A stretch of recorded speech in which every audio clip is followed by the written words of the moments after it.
पहला प्रश्न, क्या इस कलयुग में भी कोई प्रभु को उपलब्ध हो सकता है? कलयुग सदा से है, वैसे ही जैसे सतयुग भी सदा से। सतयुग में राम थे, रावण भी था। रावण को भूल मत जाना। रावण तो सतयुग में नहीं हो सकता। साथ साथ थे दोनों। रावण कलयुग में था, राम सतयुग में थे। सतयुग और कलयुग एक दूसरे के पीछे पंक्ति में नहीं खड़े कि पहले सतयुग आया फिर कलयुग आया। सतयुग और कलयुग समसामयिक हैं, कंटेम्पररी है। ऐसे ही जैसे रात और दिन साथ साथ है, अंधेरा उजेला साथ साथ है, बुराई भलाई साथ साथ है। तुमने सदा ऐसा ही सुना है कि पहले सतयुग था, अच्छे दिन थे, अब बुरे दिन है। वह धारणा मौलिक रूप से गलत है। पहले भी ऐसा था, आज भी वैसा ही है। पहले भी बुरे होने की संभावना थी, आज भी बुरे होने की संभावना है। पहले भी भले होने की संभावना थी, आज भी द्वार बंद नहीं हो गए। और ध्यान रहे, अधिक लोग तो सदा ही कलयुग में रहे। बुद्ध समझाते हैं लोगों को, चोरी ना करो, बेईमानी ना करो, ईर्ष्या ना करो, मद मत्सर ना करो, हिंसा ना करो। सुबह से सांझ तक समझाते हैं। 40 साल ज्ञान की उपलब्धि के बाद यही समझाया, यही और यही। किनको समझाते? सतयुग था तो जो लोग चोरी करते ही नहीं थे उनको बुद्ध समझाते हैं चोरी मत करो। जो लोग हिंसा करते ही नहीं थे उनको बुद्ध समझाते हैं हिंसा मत करो। जो लोग ईमानदार थे ही उनको समझाते हैं कि ईमानदार हो जाओ। तो बुद्ध पागल रहे होंगे। ईमानदारों को कोई नहीं समझाता कि ईमानदार हो जाओ,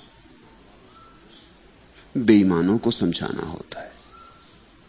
महावीर भी वही कर रहे हैं सुबह से सांझ तक। पुरानी से पुरानी किताब वेद भी वही कर रही है। तो वेद के दिन में भी चोर थे और साधुओं से ज्यादा रहे होंगे, बेईमान थे और ईमानदारों से ज्यादा रहे होंगे। अगर भले ही लोग होते, शैतानियत होती ही ना, तो शास्त्रों की भी कोई जरूरत ना थी। शास्त्र किसके लिए लिखे जाते? सदुपदेश किसके लिए? तो मैं तुम्हारी समय की धारणा में एक नया विचार आरोपित करना चाहता हूं। सतयुग सदा है, कलयुग भी सदा है। तुम जो चाहो चुन लो। तुम अभी चाहो तो सतयुग में रह सकते हो। तुम सत हुए तो सतयुग में प्रविष्ट हो गए, और तुम असत हुए तो कलयुग में प्रविष्ट हो गए। तुमने अंधेरे से दोस्ती बांधी तो कलयुग में रहोगे, और तुमने रोशनी से दोस्ती बांध ली तो सतयुग में रहोगे। सतयुग और कलयुग एक ही सिक्के के दो पहलू हैं। जो मर्जी हो उसमें जी लो। कलयुग को दोष मत दो। आदमी बहुत होशियार है। आदमी कहता हम क्या करें, अब ये तो कलयुग है। तुमने समय पर टाल दी बात। तुमने ये कह दिया कि समय ही खराब है। हमारी कोई खराबी नहीं। तुमने अपनी जिम्मेवारी हटा दी कंधों से। निश्चित ही अब तुम कलयुग में रहोगे,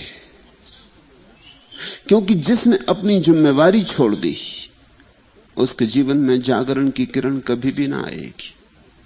और स्वभावतः जब वो अंधेरे ही अंधेरे में जिएगा तो उसकी धारणा और मजबूत होती जाएगी कि कलयुग बहुत भयंकर है, इससे छुटकारा नहीं हो सकता। और कलयुग तुम ही पैदा कर रहे हो। जिंदगी को बदलो, जिंदगी तुम्हारी है और कोई जिम्मेवार नहीं।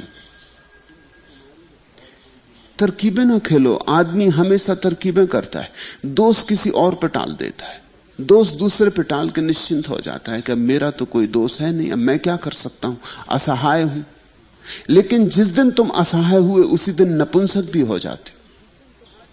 जब तुमने कहा मैं क्या कर सकता हूं, समय खराब, मैं क्या कर सकता हूं, समाज खराब, मैं क्या कर सकता हूं, चारों तरफ बेईमान ही बेईमान है, मुझे भी बेईमान होना ही पड़ेगा, मजबूरी है,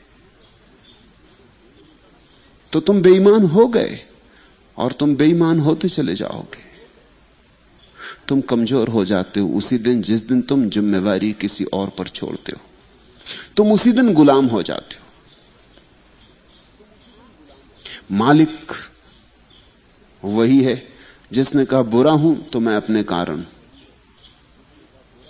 स्वतंत्र वही है जिसने कहा चोर हूं तो मैं अपने कारण हूं। चोर हूं सही, लेकिन कारण मैं हूं। मैंने चोर होना चुना है। यह आदमी साफ सुथरा है। इस आदमी की जिंदगी में क्रांति हो सकती है क्योंकि इसके पास क्रांति की मूल कुंजी है। यह कहता है बुरा हूं तो मैं अपने कारण हूं। अगर अपने कारण बुरा हूं तो जिस दिन चाहूंगा उस दिन भला हो जाऊंगा। वो दरवाजा मैंने अपने हाथ में रखा है, वो कुंजी अपने हाथ में है। इसलिए तो इस देश में हम सन्यासी को स्वामी कहते हैं।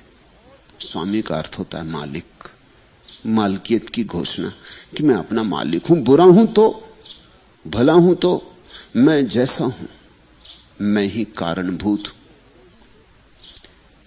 इससे घबराओ मत कि मैं कारणभूत हूं। इससे हमें घबराहट लगती कि मैं अपने अपराधों के लिए जिम्मेवार, मैं अपनी बुराइयों के लिए जिम्मेवार, मैं अपनी शैतानियत के लिए जिम्मेवार।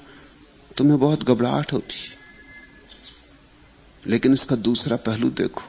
इसका दूसरा पहलू यह है कि अगर मैं ही जिम्मेवार हूं तो कुछ किया जा सकता है।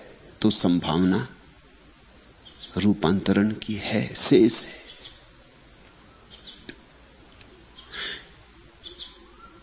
लोग तो टालते ही चले जाते हैं। अब समय पर टाल दिया, समय को कहां पकड़ोगे? कलयुग को तुम कैसे बदलोगे सतयुग में? तो तुम्हारे तो हाथ के बाहर ही बात हो गई। तो फिर जो है ठीक है, इसी में गुजार लेना है। ऐसे ही रोते, ऐसे ही झींकते, ऐसे ही रिरियाते, ऐसे ही सड़कों पर सरकते कीड़े मकोड़ों की तरह जी लेना है। मैं तुमसे कहना चाहता हूं, सदा से आदमी की संभावना रही बुरा हो जाए, भला हो जाए।